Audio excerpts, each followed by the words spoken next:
Podemos dizer que um software é uma solução para um problema, e é por isso que todo o processo do seu desenvolvimento gira em torno do que ele pretende solucionar.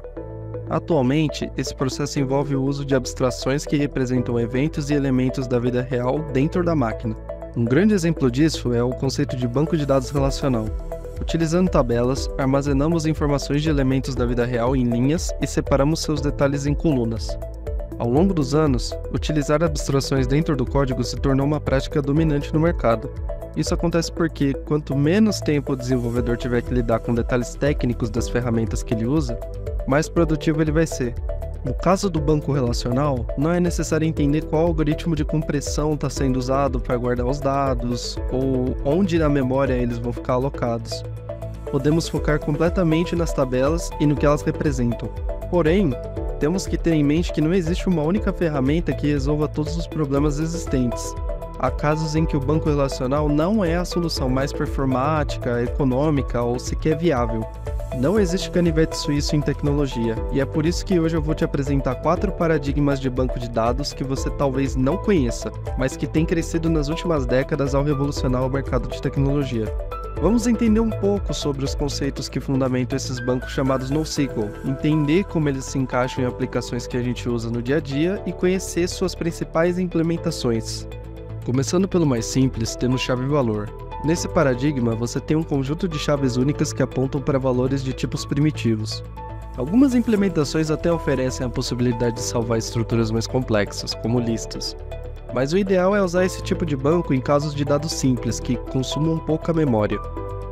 O Redis, implementação mais popular, utiliza a abordagem de salvar os dados na memória RAM, em contraste com todos os outros paradigmas que salvam no disco.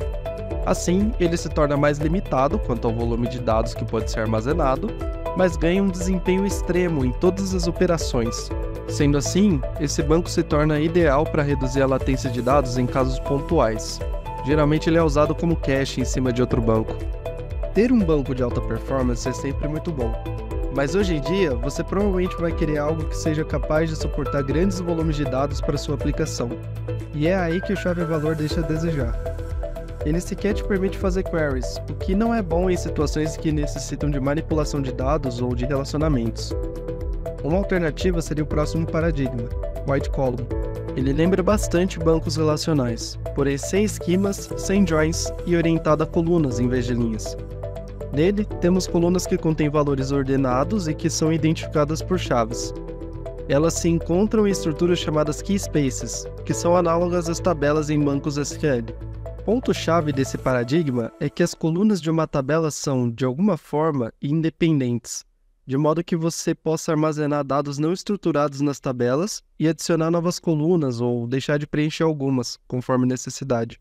Pensa num banco SQL. Quando você faz uma operação de insert, você precisa especificar todos os campos, ou pelo menos deixar alguns deles nulos, se isso for possível. Aqui a gente não tem isso. Aqui você pode inserir novas colunas conforme a necessidade, sem se preocupar com ter que fazer a tabela ou algo do tipo. Um exemplo de banco White Column é o Cassandra, que introduz até a própria linguagem para ser manipulado, o Cassandra Query Language. Trata-se de um subset do SQL, mas sem a operação join. No mercado atual, ele é principalmente utilizado para séries temporais. Porém, em outros casos, um paradigma NoSQL de propósito geral pode ser mais recomendado. É o caso dos bancos orientados a documento. Nesse paradigma, os dados são organizados em documentos, que são containers para múltiplos pares de chave-valor. Também temos coleções, que são equivalentes às tabelas do modelo relacional e que guardam múltiplos documentos. A diferença é que documentos de uma mesma coleção não precisam necessariamente seguir um padrão, de forma que dados desestruturados possam ser salvos em uma única coleção. Esse tipo de banco é considerado de propósito geral por causa da variedade de contextos em que ele pode ser usado, como por exemplo gerenciamento de perfis de usuários, catálogos, entre outros. Eles se destacam principalmente em situações em que os esquemas dos dados evoluem ao longo do tempo, provendo flexibilidade e escalabilidade. Como ele não possui um esquema padrão pré-definido, o desenvolvedor tem facilidade em criar novos casos que não estavam previstos na primeira implementação do sistema. A principal implementação aqui é o MongoDB, usado para aplicações web, mobile, IoT, Big Data e muitos outros casos. Geralmente, os dados podem ser acessados por queries, porém, mais uma vez, sem joins. Sendo assim, relacionamentos precisam ser representados em um único documento. Consequentemente, percebemos que a principal fraqueza desse paradigma é justamente o caso em que temos dados desconectados, mas relacionados. É o caso de redes sociais, que possuem muitos usuários que publicam, comentam, curtem, compartilham conteúdo de seus amigos, ou até de usuários em grupos. Dados assim precisam ser reunidos, e isso não é possível quando eles estão orientados por documentos.